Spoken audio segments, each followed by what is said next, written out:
आहे फ्लावर आणि बटाट्याची भाजी। तर बटाटे घेतलेला आहे कट करून, पाहू शकता साल काढून।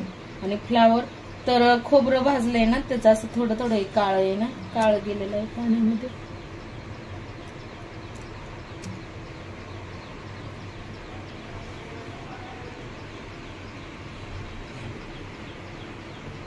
मसाले घेतलेले आहेत, कांदा, हा घरचा मसाला आहे। हे 2 कांदा लसूण मसाले आहेत वेगवेगळे। आणि चिकन मीठ मसाला, चिकन मसाला, घरकुल मसाला आणि काळा मसाला घेतलेला आहे थोडा, टोमॅटो आणि कोथिंबीर। आता कढईमध्ये तेल टाकून घेते। अद्रक लसूण भाजलेलं खोबरं आणि कोथिंबीर हे बारीक करून घेतलेलं आहे। तेले शेंगदाण्याचा कूट, भाजलेले शेंगदाण्याचा कूट घेतलेला आहे।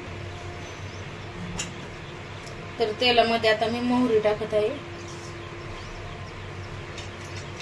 मोहरी छान तडतडलेली आहे। जिरे, कांदा टाकलेला आहे।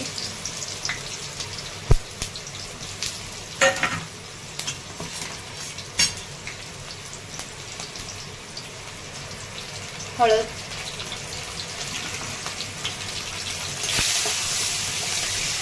आता टोमॅटो टाकणार आहे।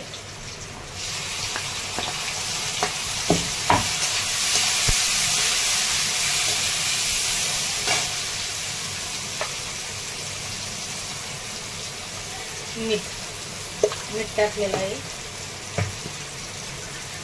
आता हे भाजलेलं खोबरं, लसूण, अद्रक हे टाकून घेते। तर टोमॅटो हे छान परतायला लागलेलं आहे, पाहू शकता। मीठ टाकलेलं आहे आणि तेल पण छान गरम बनतं। आपले टाकायचे आहेत आपल्याला हे। त्याआधी मी थोडे फ्लावर आणि बटाटे परतून घेणार आहे, नंतर मसाले टाकणार आहे।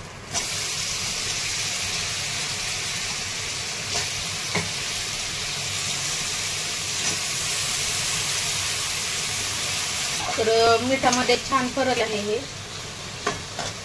म्हणजे खाताना चव फ्लावरची पण छान लागेल आणि बटाट्याची पण। थोडं आणखी टाकलेलं आहे।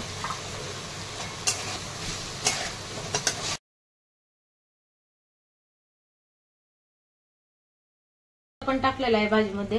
आणि आता येणार शेंगदाण्याचा कूट टाकून घेत आहे।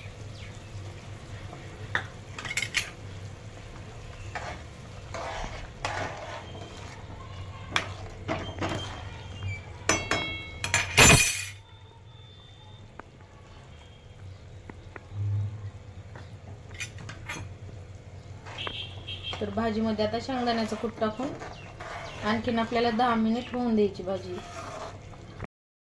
भाजी खाण्यासाठी तयार आहे।